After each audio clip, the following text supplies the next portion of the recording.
সকালের প্রথম চাটা হাতে নিলেন, রুমের জানলাটা খুললেন এবং দেখতে পেলেন কাঞ্চনজঙ্ঘা। রোদ ঝলমলে আকাশ, তার সাথে কাঞ্চনজঙ্ঘার ভিউ। অথবা বিকেলে কোনো পার্কে হাঁটতে গিয়ে যদি দেখতে পান এরকম একটা টয় ট্রেন, কেমন হবে বলুন তো?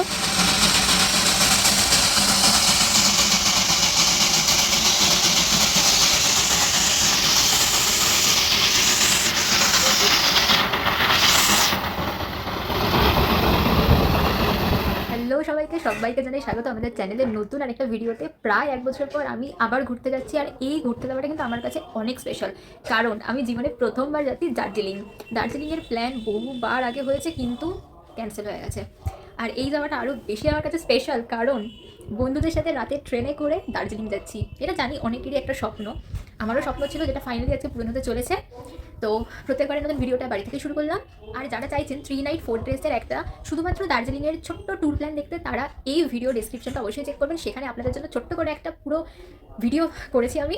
আর যারা চাইছেন যে আমরা বন্ধুরা মিলে কোথায় কোথায় যাচ্ছি, কোথায় খাচ্ছি, কী কী করছি, কী কী মজা করছি সবটা দেখতে, তারা এই বড় ভিডিওগুলো দেখতে পারেন। দার্জিলিংয়ের ফার্স্ট ভিডিও মানে ফার্স্ট ভ্লগ শুরু করা যায়। একদম রাইট টাইমে শিয়ালদা স্টেশনের 12 নম্বর প্ল্যাটফর্মে পদাতিক এক্সপ্রেস দিয়ে দিয়েছেন।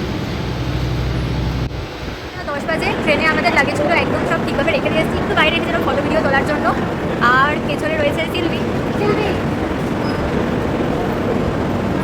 এই যে ফাইনালি আমাদের দার্জিলিং যাওয়া হচ্ছে একসাথে, খুব মজা। এই হচ্ছে আমাদের ট্রেনের ভেতরটা, একদম কিন্তু নিট অ্যান্ড ক্লিন রয়েছে। প্রত্যেক কটা বগি দেখে মনে হচ্ছে একদম নতুন। যাই হোক, একদম রাইট টাইমে আমাদের ট্রেন কিন্তু শিয়ালদা স্টেশন থেকে ছেড়ে দিল। বাই বাই শিয়ালদা, আবার দেখা হচ্ছে কিছুদিন পর তোমার সাথে। এই হচ্ছে ভেতরটা ট্রেনের। প্রত্যেক কটা কিন্তু সিটে এরকম চার্জিং পয়েন্ট আছে, এবং এখন কিন্তু ট্রেনে এই যে চাদর, কম্বল, বালিশ সব কিছুই কিন্তু দেয়। আমাদের আরএসি পড়েছে, একটা সিটে দুজনকে শেয়ার করে যেতে হবে। এটা একটা আলাদা রকম এক্সপেরিয়েন্স, আলাদা রকমের মজা। বাইরে পুরো অন্ধকার, কিছু দেখা যাচ্ছে না, তাই সবার সাথে দেখা হচ্ছে কালকে সকালে। গুড নাইট, গুড মর্নিং সবাইকে। আজ 21শে ডিসেম্বরের সকালবেলা, সকাল এখন 6:20 বাজে। জানলার থেকে বাইরের দিকে তাকিয়ে দেখছি পুরোটাই কুয়াশা, কিচ্ছু দেখা যাচ্ছে না। আমাদের ট্রেন কিন্তু রাতে 8 মিনিট লেট ছিল, কিন্তু সকালবেলা ঘুম থেকে উঠে দেখি আমাদের ট্রেন কিন্তু সেইটাকে মেকআপ দিয়ে দিয়েছে। যাই হোক, ওই দিকে দেখেছেন কি সুন্দর সূর্য উঠেছে। এসব দেখতে দেখতে হাতে নিয়ে নিলাম গরম গরম চা। আমরা যেহেতু সকাল 9:30টায় নামবো, তাই বাড়ি থেকে ব্রেড অ্যান্ড বাটার দুটোই নিয়ে এসেছিলাম সকালের ব্রেকফাস্টের জন্য, আর সেটাই ব্রেকফাস্ট করতে করতে হঠাৎ দেখি আমাদের ট্রেন যাচ্ছে চা বাগানের মধ্যে দিয়ে। একদম রাইট টাইমে এনজেপি স্টেশনে এসে পৌঁছালো আমাদের ট্রেন। এখন আমরা যাচ্ছি পার্কিং লটের দিকে, কারণ সেখানেই আমাদের গাড়ি দাঁড়িয়ে রয়েছে। আমার বহু বছরের প্রতীক্ষার অবসান ঘটল আজ। আমি যাচ্ছি ফাইনালি দার্জিলিং। আমরা কার্শিয়াং হয়ে দার্জিলিং যাচ্ছি, তাই রোহিণী ভিউ পয়েন্ট হচ্ছে আমাদের ফার্স্ট সাইট সিন। আর সেখানেই চলে এসেছি, এবং চারিদিকের ভিউটা কিছুটা এই রকম। এই যে দূরে একটা ছোট্ট বাড়ি রয়েছে, এখন আমরা সেখানেই যাচ্ছি, কারণ এটা একটা ছোট্ট ক্যাফে। আর সেইখান থেকে আমরা মোমো আর নুডলস নিয়েছি, আর তার সাথে ভিউটা কিন্তু চারিদিকের অসাধারণ লাগছে। আর ওই যে দেখুন দূরে যে গাড়িগুলো দাঁড়িয়ে রয়েছে, সেখানেই কিন্তু আমাদেরও গাড়ি রয়েছে। ছোটোবেলার থেকে পাড়া প্রতিবেশী বন্ধুবান্ধব সকলের মুখে শুনেছি সবাই নাকি দার্জিলিং ঘুরতে যায়। বহু পাহাড় গেলেও দার্জিলিংটা যেন কোনো কারণে আমার যাওয়া হয়ে ওঠেনি। আজ সেই স্বপ্ন পূরণের দিন। কার্শিয়াং হয়ে আমরা উঠছি দার্জিলিং। আমরা তো এইবার যাচ্ছি একটা ট্যুর কোম্পানির সাথে, তো তাদের যে প্যাকেজটা ছিল তার মধ্যে না ডাউহিলটা ইনক্লুডেড ছিল না। তাই আমরা ঠিক করলাম কার্শিয়াং হয়েই যেহেতু যাচ্ছি, ডাউহিলটাও ঘুরে নিই। তাই ড্রাইভার দাদার সাথে কথা বলে কিছু এক্সট্রা টাকা দিয়ে আমরা এখন যাচ্ছি ডাউহিলের পথে। সামনে দেখতে পেলাম বজরংবলীর মূর্তি। মনে মনে প্রণাম করে বললাম যে আমরা যেন সবাই ভালোভাবে ঘুরে আবার ভালোভাবে বাড়ি। পাহাড়ি আঁকাবাঁকা পথ, দুপাশে চা বাগান, আর ওই যে দূরে বড় বড় গাছগুলো, পাইনের গাছ। আর দূরে দেখা যাচ্ছে শহরটা, রং বেরঙের বাড়ির ছাদ। বন্ধুদের সাথে হই হুল্লোড় আর চারপাশের প্রকৃতি দেখতে দেখতে ফাইনালি চলে আসলাম ডাউহিলে। ডাউহিলের এটা হচ্ছে স্কুল। আর দূরে যে ওই ছোট্ট বিল্ডিংটা ছিল, সেখানে কিন্তু আগে স্কুল ছিল, এখন সেটা বন্ধ। ডাউহিল কথাটা শুনলেই প্রথমেই কিন্তু আমাদের মাথায় বিভিন্ন ভৌতিক গল্পগুলো যা আমরা শুনে থাকি সেগুলোই মাথায় আসে, তাই না? আমারও এসেছিল। কিন্তু এই জায়গাটাতে গিয়ে যেটা বুঝলাম, জায়গাটা অত্যন্ত শান্ত। রাত্রিবেলা একটু গা ছমছম করবে অবশ্য, তবে দিনের বেলা সবার সাথে আসলে কিন্তু আলাদা রকমের একটা শান্তি অনুভব হয়। এইখানে ছিল একটা ছোট্ট দোকান যেখান থেকে আমরা কিছু খাবার দাবার নিয়ে নিয়েছিলাম, যেগুলো ছিল ভীষণ টেস্টি। ডাউহিল দেখে এখন আমরা সোজা যাচ্ছি দার্জিলিংয়ের পথে। আর যাওয়ার পথে দেখছেন কি পরিমাণ কুয়াশা রয়েছে, প্রকৃতি। সত্যি আমি বুঝতে পারছি না যে আমি আমার ভিডিওটা ফোনের কখন স্টপ করব। মনে হচ্ছে ফোনের ক্যামেরাটা অন করেই রাখি, যাতে এই সবটুকু আমার ফোনের ক্যামেরায় বন্দি হয়ে থাকে। এই ভিডিওটা হয়তো আপনাদের কাছে অনেক বড় বলে মনে হবে, কিন্তু আমার কাছে না এই ভিডিওগুলো একটা অন্যরকম ভালো লাগা। যখন আমি কোথাও ঘুরতে যাই না, তখন আমি আমার ইউটিউবের চ্যানেলটা খুলে এই ভিডিওগুলোকেই দেখি আর মনে মনে সেই দিনগুলোর কথা মনে করি। প্রকৃতির বুক চিরে যাওয়া রাস্তার মধ্যে দিয়ে যেতে যেতে ঘুম স্টেশনকে পাশে রেখে পৌঁছে গেছি দার্জিলিং। দার্জিলিং এসে যেটা বুঝলাম, এখানে রয়েছে বড় বড় অনেক হোটেল, দোকান, গাড়ি ঘোড়া, জ্যাম, অনেক মানুষ। গাড়ি আমাদের নামিয়ে দিল দার্জিলিংয়ের এই ক্লক টাওয়ারের সামনের রাস্তায়। সেখান থেকে পায়ে হাঁটা পথে আমরা চলে আসলাম আমাদের হোটেলে। আমাদের হোটেলের নাম হোটেল ভ্যালেন্টিনো। এই হচ্ছে আমাদের হোটেলের রুমটা। এই যে গাড়ি এবং হোটেল কিন্তু আমাদের বুক করে দিয়েছে আমাদের ট্রাভেল এজেন্সি। আমাদের ট্রাভেল এজেন্সির নাম লেটস এসকেপ। আপনারা যদি ওদের সাথে ঘুরতে চান, তাহলে আমি ওদের কন্ট্যাক্ট নাম্বার আমার ডেসক্রিপশানে দিয়ে দেবো, আপনারা ওদের সাথে কন্ট্যাক্ট করতে পারেন। এই রুমটা দেখে তো আমার ভীষণ পছন্দ হয়ে গেছিলো, কারণ আমি ভাবিনি যে আমি কোনো ভিউ রুম পাবো দার্জিলিংয়ে এসে। আর দিনের বেলা কি সুন্দর রোদ আসছে, দেখেই মনটা খুশি হয়ে গেছে। দেখা যাক, কালকে সকালে ঘুম থেকে উঠে কাঞ্চনজঙ্ঘার ফ্রেশ হয়ে একটু খাওয়া দাওয়া করে রেস্ট নিয়ে চলে এসেছিল বিকেলের স্ন্যাক্স। ঠান্ডাটা কিরকম বল? অসম্ভব। ও তেমন মোটা জামা আনেনি, সোয়েটার কিনতে আমরা যাচ্ছি, কিনতেই হবে, না হলে ঠান্ডাতে বেরোনো যাবে না। দেখা যাক কি পাই আমরা, হাত জমে যাচ্ছে। সন্ধ্যাবেলা আমাদের কমপ্লিমেন্টারি চা আর স্ন্যাক্স খেয়ে বন্ধুবান্ধব সবাই মিলে হই হুল্লোড় করতে করতে বেরিয়ে পড়লাম ম্যালের উদ্দেশ্যে। এর আগে সিমলা ম্যাল গেছি, কিন্তু দার্জিলিং ম্যাল আমারই প্রথম যাওয়া। 25 ডিসেম্বরের কিছুদিন আগেই গেছিলাম, সেই জন্য ম্যালটা কিন্তু এইরকম আলো দিয়ে চারিদিকে সাজানো। আর দেখছেন কত লোক এসেছে। আমি মনে মনে ভাবছি, তার মানে কত লোকই না প্রত্যেক বছর দার্জিলিং আসে। আর গ্লেন রিজের হোপের সামনে দাঁড়িয়ে ছবি তোলার শুধু ভাগ, আজ আর ছবি তুলবো না, কালকে তোলা যাবে খন। যাই হোক, এখন পুরো ম্যালটা তো আগে ঘুরে দেখি। ও বাবা, দার্জিলিং মিউনিসিপ্যালিটির তরফ থেকে 25 ডিসেম্বর উপলক্ষে এখানে আবার ফাংশন হচ্ছে। বিভিন্ন ব্যান্ড এসে এখানে গান বাজনা করছে, বেশ কিন্তু একটা উৎসবমুখর পরিবেশ।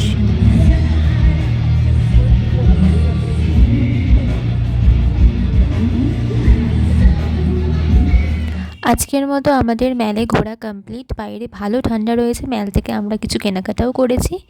সব কিছুর পর এখন আমরা আবার আমাদের হোটেলে চলে এসেছি। এই হোটেলের একটাই যেটা সমস্যা, সেটা হচ্ছে হোটেলে আসার যে রাস্তাটা সেটা বেশ কিছুটা খাড়াই রয়েছে। অবশ্য একটা সিঁড়িও রয়েছে যেখান থেকে আপনারা ম্যাল থেকে ডাইরেক্ট চলে আসতে পারেন আমাদের হোটেলে, কিন্তু সেটাও বেশ খারাপ। কিন্তু এই হোটেলটা বেশ পরিষ্কার পরিচ্ছন্ন এবং হোটেলের ম্যানেজমেন্টে যারা রয়েছে প্রত্যেকের ব্যবহার কিন্তু খুব ভালো। আপনারা যদি চান এই হোটেলের ফোন নাম্বারে ফোন করে ওনাদের সাথে ডাইরেক্ট কথা বলে বুক করে নিতে পারেন। আর এটা হচ্ছে আমাদের হোটেলের রেস্টুরেন্ট, বেশ সুন্দর, আমার কিন্তু বেশ ভালো লেগেছে। তাই আপনাদের সাথে এই হোটেলের পুরো ভিডিওটাও আমি এই ভিডিওতে শেয়ার করছি। পুরো কাঠের সিঁড়ি এবং প্রত্যেক কটা রুম কিন্তু কাঠের, যেটা আপনাদের সাথে আগেই শেয়ার করেছি। এটা হচ্ছে হোটেলের রিসেপশন। এই জায়গাটাও বেশ সুন্দরভাবে সাজানো গোছানো রয়েছে। হোটেলের কন্ট্যাক্ট নাম্বার আমি ডেসক্রিপশানে আলাদাভাবে দিয়ে দেবো, আপনারা চাইলে সেখান থেকেও যোগাযোগ করতে পারেন। প্রত্যেক কটা সিঁড়ির ধাপে ধাপে রয়েছে এরকম সুন্দর কিছু পেন্টিংস, যেটা কিন্তু আমার ভীষণ ভালো লাগে এই ধরনের কিছু পেন্টিংসগুলো। এবং এটা কিন্তু 3 তলা টোটাল হোটেলটা, আর আমাদের রুম দিয়েছিল কিন্তু একদম টপ ফ্লোরে, এবং সেগুলো কিন্তু ভিউ রুম ছিল, যেটা আপনাদের সাথে আগেই শেয়ার করেছি। সকাল থেকে জার্নি করছি, সেই কারণে এখন আগে রুমে যাব, রুমে গিয়ে ভালোভাবে ফ্রেশ হয়ে খাওয়া দাওয়া করে ঘুমিয়ে পড়বো। দেখা হচ্ছে কাল সকালে। Good night. হ্যালো সবাইকে, আজকে আমাদের দার্জিলিংয়ে দ্বিতীয় দিন। এখন আছি আমরা যেই হোটেলে, সেই হোটেলের রেস্টুরেন্টে এসে গেছি, সেখানে বসে আছি আমাদের ব্রেকফাস্ট করার জন্য। ব্রেকফাস্টে আমাদের কী দিচ্ছে দেখা যাক, এরপর আমরা বেরোবো ঘুরতে। আজকে সানডে, এখানে ম্যারাথন আছে, সেই কারণে আমাদের গাড়ি 11টা নাগাদ আসবে, একটু লেট হচ্ছে। তো দেখি কোন কোন জায়গাগুলো কতটা কভার করতে পারি, সবটাই ভিডিওতে শেয়ার করব। তো আজকের ভিডিওটা শুরু করে। আমাদের সকালের ব্রেকফাস্টে ছিল আলুর পরোটা, যেটা কিন্তু আমার ভীষণ ফেভারেট। আলুর পরোটা দিয়ে ব্রেকফাস্ট সারার পর আমরা একটুখানি সকালে দেখে নিলাম ক্লক টাওয়ার এবং চলে গেছিলাম কেভেন্টার্সে। দার্জিলিং আসবো আর কেভেন্টার্সে ব্রেকফাস্ট করবো না, সেটা তো হতেই পারে না। প্রায় 1-1.5 ঘন্টা লাইন দেওয়ার পর আমরা ফাইনালি চান্স পেলাম কেভেন্টার্সে ব্রেকফাস্ট করার। আপনারা যারা চাইছেন যে ভেতরে বসে কেভেন্টার্সে ব্রেকফাস্ট করবেন, তাদের জন্য অতটা সময় দিতে লাগবে না লাইন দেওয়ার। কিন্তু যারা চাইছেন আমাদের মতন এই বাইরের ভিউ দেখতে দেখতে ব্রেকফাস্ট করবেন এবং ফটোশ্যুটের জন্যই কিন্তু এই জায়গাটার এত ক্রেজ। তো যাই হোক, চারিদিকটা কিন্তু ভীষণ সুন্দর ছিল, লাইন দিয়ে দাঁড়ানোটা কিছুটা অর্থিত। ইভেন্টার্সের এখানটার থেকে শুনেছি কাঞ্চনজঙ্ঘার খুব সুন্দর ভিউ পাওয়া যায়। আকাশে মেঘ থাকার কারণে আজকে সেই ভিউটা আমাদের কপালে জুটলো না। তো এখন আগে আমরা খাবারটা অর্ডার করি, কারণ আমাদের গাড়িও কিন্তু চলে এসেছে। আমরা অর্ডার করেছিলাম এই 3টে হট প্ল্যাটার, আর আমি নিয়েছিলাম হট চকলেট, আর বাকিরা নিয়েছিল কফি। তো এইগুলো খেয়ে নিই, খাওয়া দাওয়া শেষ করে এখন আমাদের বেরোতে হবে। চলে এসেছি আমরা দার্জিলিং জুতে। এখানে ফার্স্টে গিয়েই আমাদের আগে টিকিটটা কাটতে হবে। দার্জিলিং জুতে এন্ট্রি ফি মাথাপিছু 110 টাকা করে। ওই যে এখানেও কিন্তু এন্ট্রি টিকিটের সমস্ত চার্টটা আমি আপনাদেরকে দেখিয়ে দিই। এখানে কটা থেকে কটা অবধি খোলা রয়েছে এবং বাচ্চাদের জন্য কী রয়েছে এবং ফরেনারদের জন্য কী এন্ট্রি ফি, সেগুলো সব আপনাদেরকে দেখিয়ে দিলাম। আমরা এখন চলে এসেছি দার্জিলিং জুয়ের ভেতরে, এন্ট্রি করে নিয়েছি। অনেক ভিড় রয়েছে, যেটা কিনা স্বাভাবিক খুবই, কারণ আমরা একদম পিক টাইমেই এসেছি। তো এখানে দেখছিলাম সামনে কিছু দোকান রয়েছে এবং ওই ম্যাপটা যেটা দেখে নিলাম যে কোথায় কী কী রয়েছে, এবং এখানে ড্রিঙ্কিং ওয়াটার বলুন বা টয়লেটের ব্যবস্থাও কিন্তু এখানে ছিল, তো কোনো সমস্যা নেই। তো এই যে আমরা এখন চলে এসেছি, ফার্স্টেই দেখে নিলাম সাম্বার ডিয়ার। এই দেখুন কতগুলো ডিয়ার ছিল এখানে। তারপরে ব্লু শিপ। তারপর কিন্তু এখানে অনেক কিছুই দেখছি, বেশ ভালো লাগছে। এমন নয় যে কোনো জায়গাতে গিয়ে আমরা কোনো পশু পাখি না দেখে হতাশ হচ্ছি, সেটা একদমই নয়। সব জায়গাতেই কিছু না কিছু ছিল। তো এখন আমরা চলে আসলাম HMI। তো সেইখানের পরিবেশটা কিন্তু কিছুটা এই রকম। এইখানে আপনারা চাইলে অনেক কিছু কিন্তু অ্যাক্টিভিটিস করতে পারেন। আমাদের হাতে অতটা সময় নেই আজকে, সেই জন্য আমরা সেগুলো কিছু করিনি, আমরা জাস্ট ঘুরে দেখছি। আর এই হচ্ছে মিউজিয়ামটা। মিউজিয়ামের ভেতরে কিন্তু কোনো রকমভাবে আপনাদের ফটোগ্রাফি অ্যালাউড নয়, বাট মিউজিয়ামটা আপনারা প্লিজ সবাই যাবেন, অসাধারণ। মিউজিয়াম থেকে বেরিয়ে এই দেখুন কাদের দেখা পেলাম, দেখে ভালো লাগছিল। কিন্তু তবে কোথাও গিয়ে না আমার এটাই মনে হচ্ছিল যে বন্যেরা তো বনে সুন্দর। তো এইসব জিনিসও মাথায় আমার ঘুরছিল, কিন্তু সেগুলোকে সাইডে রেখে ভাবলাম যে আপাতত জুতে এসেছি, এদিকে কনসেন্ট্রেট করি, আগে আগে এটাকেই আমি উপভোগ করি। তো ওদেরকে দেখার পর এখন চলে এসেছি আমরা পাখিদেরকে দেখতে। এই দেখুন কি সুন্দর একটা ম্যাকাও বসে রয়েছে, এবং এখানে অনেক ধরনের আরও পাখি ছিল, যেগুলো কিনা আপনাদের সাথে আমি শেয়ার করছি। আর এগুলো হচ্ছে বন মুরগি বা বন মোরগ, যাই বলে থাকেন না কেন। এবং ওখানে অনেক কিছুই কিন্তু ছিল, এই দেখুন সব ঘুরে বেড়াচ্ছে, এবং এই জায়গাটা ইটসেলফ খুব সুন্দর। আর দেখা পেয়ে গেলাম সাইবেরিয়ান টাইগার। আমরা যখন আসলাম তখন কিন্তু উনি শুয়েই ছিলেন, কিন্তু এত মানুষকে দেখে তারপরে উঠে কি সুন্দরভাবে ওয়াকটা করলেন। এরপর আমরা এসেছিলাম রেড পান্ডা। আবারও আমি ক্যামেরা অন করেছি, আর উনি কি সুন্দরভাবে হেঁটে হেঁটে আসলো। তো দার্জিলিং জু কমপ্লিট। আর এটা হচ্ছে দার্জিলিংয়ের সবথেকে বড় স্কুল, এখানে স্টুডেন্ট অফ দ্য ইয়ারের শুটিং হয়েছিল। সেই সব দেখতে দেখতে এখন আমরা চলে এসেছি চিত্রে টি গার্ডেনে। এখানে আমাদের গাড়ি নামিয়ে দিল এবং বললো 16-17 নাম্বার স্টলের মাঝখান দিয়ে রাস্তা দিয়ে চলে যেতে, এবং সেখান থেকে গেলেই আমরা টি বাগান দেখতে পাবো। তো সেই মতোই আমাদের ড্রাইভারের ইনস্ট্রাকশন ফলো করেই আমরা এখন বর্তমানে চলে এসেছি চিত্রে টি গার্ডেনে। এই জায়গাটাও খুব সুন্দর ছিল, এখানেও আমরা কিছু ফটো ভিডিও তুলে নিয়েছিলাম বন্ধুরা মিলে সবাই। আর এই হচ্ছে চারপাশটা, সুন্দর একটা ভিউ এবং তার সাথে চালু ঠান্ডা সুন্দর হাওয়া। সব কিছু করে আমরা একটু লাঞ্চ করে নিলাম। লাঞ্চ করে নেওয়ার পর এখন আমরা চলে এসেছি জাপানিজ টেম্পল এবং পিস প্যাগোডাতে। এই জায়গাটাতে না ভীষণ রকম ঠান্ডা ছিল, কারণ এখন টাইম হয়ে গেছে বিকেল 4:30। আজকে আমরা আর বাতাসিয়া লুপটা যেতে পারিনি, তাই এসব কিছু কমপ্লিট করে বিকেলে চা খেয়ে আবার চলে এসেছি দার্জিলিং ম্যাল ঘুরতে। কালকের থেকেও আজকে এসে দেখছি আরও বেশি ভিড়টা বেড়ে গেছে, তো সেটাই আপনাদের সাথে আরও একটু শেয়ার করে নিচ্ছি। আর ওই দেখুন দূরে চলছে কনসার্ট, দারুণ লাগছে। যাই হোক, কিছুক্ষণ সবাই দার্জিলিং ম্যালে বন্ধুবান্ধবরা মিলে ঘুরে নিয়ে হোটেল যাব, গিয়ে ডিনার করে শুয়ে পড়বো। দেখা হচ্ছে আপনাদের সাথে কালকে সকালে। গুড নাইট, গুড মর্নিং সবাইকে। আজ 22 তারিখ সকালবেলা। এইরকম একটা সকালের অপেক্ষাতে বহু বছর ধরেছিলাম আমি। জানলা খুলে দেখতে পেলাম কাঞ্চনজঙ্ঘার সুন্দর ভিউ, সেটাও আপনাদের সাথে শেয়ার করলাম। কাঞ্চনজঙ্ঘার ভিউ দেখে মনটা খুশি করে চলে আসলাম ব্রেকফাস্ট করতে। ব্রেকফাস্ট করে এখন আমরা গাড়িতে করে বেরিয়ে পড়েছি আজকে সারাদিনের ঘোরার উদ্দেশ্যে। এই হচ্ছে দেখুন টয় ট্রেনের লাইন। এইবার তো টয় ট্রেনে চাপা হলো না, চেষ্টা করব পরের বার যখন আসব তখন টয় ট্রেনের টিকিট বুক করতে। এখন আমরা বর্তমানে যাচ্ছি রক গার্ডেনের উদ্দেশ্যে। রক গার্ডেনে যাওয়ার পথটা কিছুটা এই রকম অসাধারণ কিছু ভিউ, সেটাই আপনাদের সাথে শেয়ার করছি।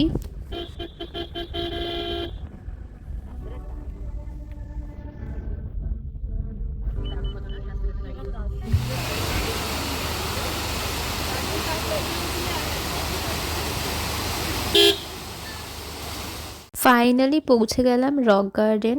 অসাধারণ লাগছে সত্যি বলছি।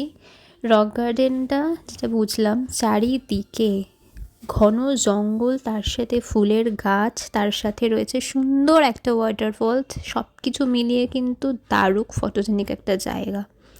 আমরা যারা ফটো তুলতে ভালোবাসি তাদের জন্য কিন্তু এই জায়গাটা দারুণ দারুণ, এবং যারা রিলস বানাতে ভালোবাসেন তাদের কথা তো ছেড়েই দিলাম। হ্যালো সবাইকে, আজকে আমাদের দার্জিলিংয়ের সেকেন্ড ডে। আজকে আমরা প্রথমে এসেছি রক গার্ডেন, এরপর আরও অনেক জায়গায় দেবো, সেসব ভিডিও আপনাদের সাথে শেয়ার করব। রক গার্ডেনের দুটো দিক আছে। একটা সিঁড়ি দিয়ে গেলে আপনারা ওয়াটারফলসের একদম ওপরে পৌঁছাতে পারবেন, আরেকটা দিক থেকে গেলে আপনারা রক গার্ডেনের যে জঙ্গলটা রয়েছে একদম ওপরে সেইখানে পৌঁছাতে পারবেন। কিন্তু আমরা কোনোটাতেই এইবার যেতে পারলাম না। কিছুক্ষণ ফটো তোলার পর যেদিকে জঙ্গলটা রয়েছে আমরা প্রথমে ভাবলাম সেই দিকটা থেকে ঘুরে আসি আগে, তারপর ওয়াটারফলসের দিকটাতে যাব। সেই মতো আমরা হাঁটতে হাঁটতে বেশ কিছুটা উপরে গেছিলাম যেদিকে জঙ্গলটা রয়েছে। যাবার পর সেখানে দাঁড়িয়ে দুটো তিনটে ফটো তুলছিলাম, তো হঠাৎ করে একজন ফরেস্ট গার্ড এসে বললেন যে আপনারা যে ফটো তুলছেন আপনারা একটু দেখে শুনে ফটো তুলবেন। আমরা জিজ্ঞেস করলাম কেন, কি হয়েছে? তখন তিনি বললেন না, কিছুক্ষণ আগে ওপরে চিতা বেরিয়েছিল। এটা তো শুনে আমাদের সবার অবস্থা কিছুটা খারাপই হয়ে গেছিলো, যে কুকুর বিড়াল এসব বেরোলে না হয় একরকম বিষয়, সেখানে কিনা চিতা। তো একবার যখন বাধা পড়েছে সেই কারণে আমরা আর ওপরে যাইনি। তো ভাবলাম যে ঠিক আছে, এখন আমরা আমাদের নেক্সট ডেস্টিনেশনের দিকে যাই। এই হচ্ছে আমাদের গল্প রক গার্ডেনে না যাবার। তো সেগুলোই শেয়ার করতে করতে পৌঁছে গেছি এখন আমরা লামাহাটাতে।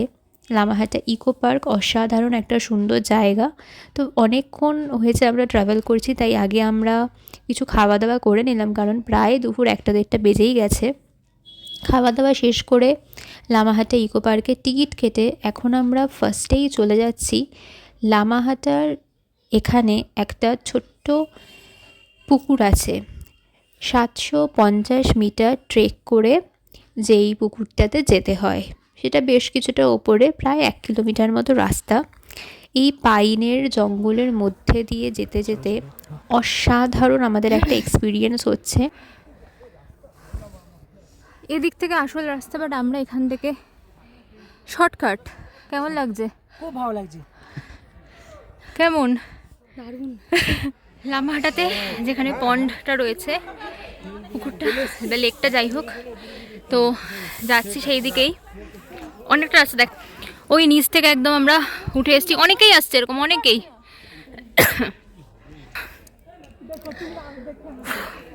একটু হাঁপিয়ে গেছি, বাট আমরা ঠিক যাব। এই হচ্ছে লেক। ওকে, চারপাশটা এই রকম। লামাহাটা ইকো পার্কে অনেকক্ষণ সময় কাটিয়ে এখন আমরা চলে এসেছি বাতাসিয়া লুপে। এখানে 50 টাকার টিকিট কেটে আমরা এখন ঢুকে গেছি। তো এই দেখুন, দেখা পেয়ে গেছি টয় ট্রেনের।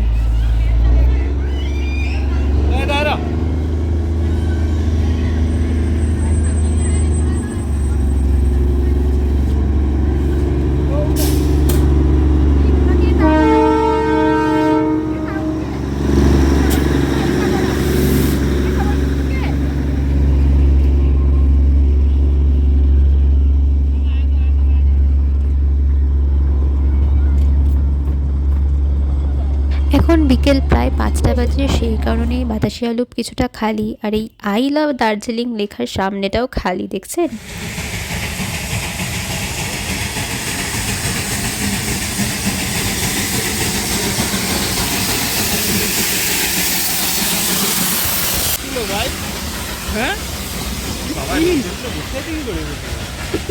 বিকেলের এই পড়ন্ত সূর্যের সাথে আজকের আমাদের ঘোরা কমপ্লিট। দার্জিলিংয়ে সেভাবে বলতে গেলে আজই আমাদের শেষ বিকেল, এরপর আমরা ফিরে যাচ্ছি আমাদের হোটেলে। যাই হোক, দেখা হচ্ছে আপনাদের সাথে কালকে সকালে। গুড মর্নিং সবাইকে। 24 তারিখের সকাল আজ, অর্থাৎ দার্জিলিংয়ে আমার শেষ সকাল। দার্জিলিংয়ে আমি এই প্রথমবার এসেছিলাম, সেটা হয়তো কাঞ্চনজঙ্ঘা বুঝতে পেরেছিল, সেই কারণেই যে কটা দিন আমি দার্জিলিংয়ে ছিলাম প্রত্যেক দিনই তিনি আমাকে তার দর্শন দিয়েছে। তাই আজ যাওয়ার এই শেষ বেলায়ও সে কিন্তু আমাকে নিরাশ করেনি। চলে যাওয়ার আগে চলে এসেছি আমাদের হোটেলের ছাদে, পুরো দার্জিলিং শহরটাকে দু চোখ করে দেখে নেওয়ার জন্য, সাথে তো কাঞ্চনজঙ্ঘা রয়েইছে। আজকে আমাদের দার্জিলিংয়ের শেষ দিন। আমরা আজকে দার্জিলিং থেকে এনজবি নেমে যাচ্ছি। এখন বাজে সকাল 9:30, আর আমার পেছনে কাঞ্চনজঙ্ঘার খুব সুন্দর ভিউ আমরা আমাদের রুম থেকে পেয়েছিলাম। এখন আমরা ছাদে এসেছি আমাদের হোটেলের, ভীষণ সুন্দর ভিউ, এগুলো আপনাদের সাথে তো শেয়ার করবই। এবং আমরা যে 21 তারিখে এসেছিলাম সেখান থেকে আজ পর্যন্ত আমরা কোন কোন জায়গাগুলো ঘুরেছি, কী কী দেখেছি, সব কিছুই আপনাদের সাথে শেয়ার করেছি। আপনারা কমেন্ট করে জানাবেন আমাদের এই ছোট্ট ভিডিওটা কেমন লাগলো আপনাদের। আর পরবর্তী আমাদের যে ট্রেন জার্নিটা রয়েছে সেটাও আপনাদের সাথে যতটা পারবো শেয়ার করবো, এবং আজকে যেই যে জায়গাগুলো ঘুরবো সেগুলোও শেয়ার করব। তো চলুন আজকের ভিডিওটা শুরু করা যাক। আজ আমার দার্জিলিংয়ের এই গল্পের শেষ পাতা।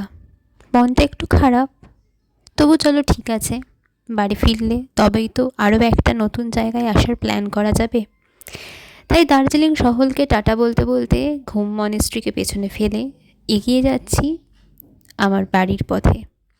পথে কিছু কিছু জায়গা দেখে নেব, সেগুলোও আপনাদের সাথে অবশ্যই শেয়ার করব।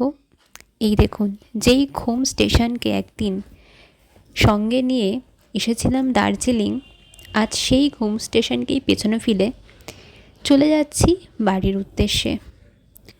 সময়টা না বয়ে যায়, ভালো দিনগুলো খুব তাড়াতাড়ি জীবনে কেটে যায়, আর যেগুলো খারাপ দিন থাকে সেগুলো কাটতেই চায় না। যেমন এই 3টে দিন জীবনের যে কোথা থেকে হু হু করে কেটে গেল বুঝতেও পারলাম না। আর আজ বাড়ি ফেরার পালা।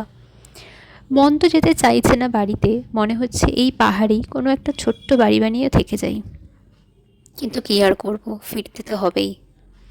ফেরার পথে আমরা নেমে পড়লাম লেপচা জগতে।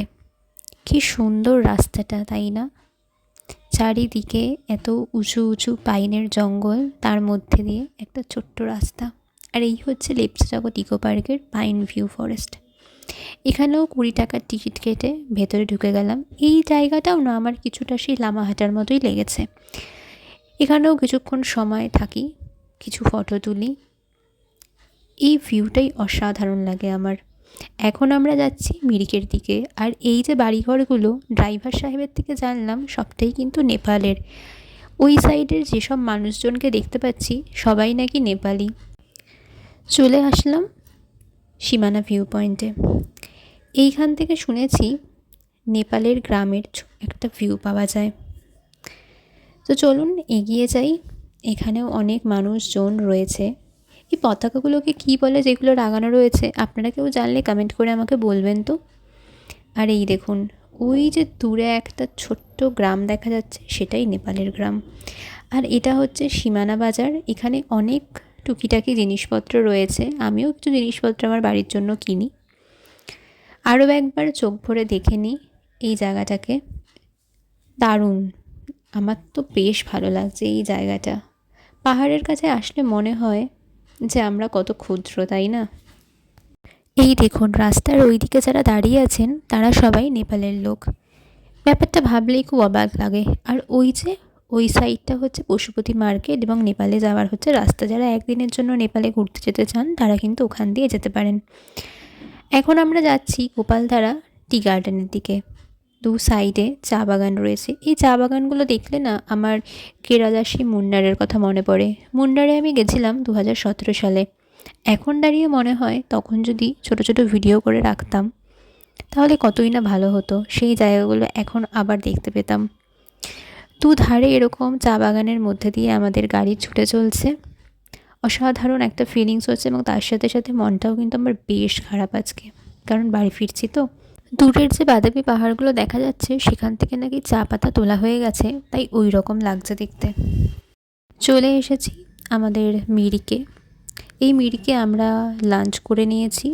এবার আমরা যাচ্ছি মিরিক লেক দেখতে।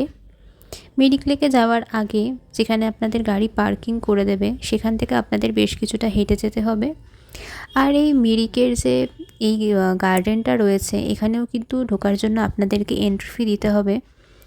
তো এন্ট্রি ফি দিয়ে আমরা টিকিট কেটে এখন আমরা মিরিকের এই পার্কটাতে চলে এসেছি। হাতে সময় থাকলে এখানে আপনারা হর্স রাইডিং বা বোট রাইডিংও করতে পারেন, কিন্তু আমাদের হাতে এতটা সময় নেই, সেই কারণে আমরা এগুলো কিছুই করিনি। আমরা জাস্ট দু চোখ ভরে জায়গাটাকে উপভোগ করছি, কিছু ফটো তুললাম। আর এখন আমরা যাচ্ছি শিলিগুড়িতে। আমাদের যাওয়ার কথা ছিল এনজেপি, কিন্তু আমরা যেহেতু হংকং মার্কেটটা ঘুরিনি সেই কারণে আমাদের ঠিক হলো যে আমরা শিলিগুড়িতে যাব। সেখান থেকে হংকং মার্কেট ঘুরে তারপর আমরা শিলিগুড়ির থেকে আবার টোটো ধরে এনজেপি স্টেশন গিয়ে সেখান থেকে ট্রেন ধরে বাড়ি ফিরব। তো এখন এই শিলিগুড়ি ব্রিজের ওপর দিয়ে যাচ্ছি। 25শে ডিসেম্বর উপলক্ষে চারিদিকে প্রত্যেক কটা জায়গায় কিন্তু এত সুন্দরভাবে সাজানো। এগুলো দেখে আমার খালি মনে হচ্ছে আমাদের কলকাতা কত সুন্দরভাবে সাজিয়েছে। আজকে তো 24শে ডিসেম্বরের রাত পোহালেই বড়দিন, ক্রিসমাস। তাই হংকং মার্কেটেও কিন্তু চারিদিকে ক্রিসমাসের ডেকোরেশনের সমস্ত আইটেম রয়েছে। এইখানটাতে এসে না আমার ফিল হচ্ছিল আমি যেন আমাদের কলকাতার সেই এসপ্ল্যানেডে চলে গেছি। হেন কিছু জিনিস নেই যে এখানে পাওয়া যায় না, এবং তার সাথে কিন্তু অসম্ভব ভিড় ছিল। যেখানে যাচ্ছি সেদিকেই অসম্ভব ভিড়, সেটা তো আপনারা দেখতেই পাচ্ছেন। এই হংকং মার্কেটে বেশিক্ষণ আমরা ঘুরবো না, কিছুক্ষণ জাস্ট দেখবো। দেখে আমাদের কিন্তু ফিরতে হবে আমাদের একটা হোটেলে, মানে আমরা যে হোটেলটা 2-3 ঘন্টার জন্য নিয়েছি সেখানে আমাদের সমস্ত লাগেজ রয়েছে। আমাদের একটু খিদে পেয়ে গেছিলো তাই এখান থেকে আমরা একটু কিছু খেয়ে নিচ্ছি। এরপর আমাদের তাড়াতাড়ি হোটেলে ফিরতে হবে, সেখান থেকে লাগেজপত্র নিয়ে আমাদের কিন্তু চেক আউট করতে হবে। দার্জিলিং থেকে আমরা শিলিগুড়িতে এসেছি। শিলিগুড়িতে আসার একটাই কারণ, আমরা হংকং মার্কেটটা কোনোদিনও যাইনি, সেটা ঘুরেছি। তো এখন 7:30 বাজে। আমরা এখানে একটা রুম নিয়েছিলাম সবাই মিলে থাকার জন্য। তো এখানে এখন 5 মিনিট বসবো, বসে তারপরে আমাদের ট্রেন যেহেতু 8:30টায় রয়েছে এনজেপি থেকে, তো সেখানে আমরা চলে যাব। তো এটাই হচ্ছে মেন রিজন আমাদের। শিলিগুড়ির রাস্তায় এত জ্যাম ছিল যেটা আমার কল্পনার বাইরে। আমরা দৌড়াতে দৌড়াতে রীতিমতো স্টেশনে এসে পৌঁছেছি, সেই কারণে কোনো ভিডিও করতে পারিনি। আমাদের ট্রেন 8 মিনিট লেট আজকে, সেই কারণেই আমরা ট্রেনটা পাচ্ছি, কারণ 8:37-এ আমরা পদাতিক এক্সপ্রেস ধরার জন্য এনজেপি স্টেশনে এসে প্ল্যাটফর্মে পৌঁছেছি। আমাদের সবার তো ভীষণ পরিমাণে টেনশন হয়ে গেছিলো। তো যাই হোক, আমরা ট্রেনে উঠে গেছি ভালোভাবে। এখন খেয়ে দিয়ে ঘুমিয়ে পড়বো। গুড নাইট সবাইকে। কাল রাতে আর কোনো ভিডিও করিনি, কারণ যেহেতু আমাদের ট্রিপের শেষ দিন সেই জন্য সবাই মিলে গল্প করে তাড়াতাড়ি ঘুমিয়ে গেছিলাম। তো গুড মর্নিং, 25 তারিখ আজ। 14 নম্বর প্ল্যাটফর্মে আমাদের ট্রেন একদম রাইট টাইমে এসে পৌঁছেছে 6:55-তে। তো আমাদের ফাইনালি দার্জিলিংয়ের যাত্রা কমপ্লিট হলো। এখন বাড়ি ফেরার পালা। ভিডিওটা কেমন লাগলো আপনারা সবাই কমেন্ট করে জানাবেন। ভালো থাকুন, সুস্থ থাকবেন। দেখা হচ্ছে আপনাদের সাথে পরবর্তী কোনো ভিডিওতে। টাটা।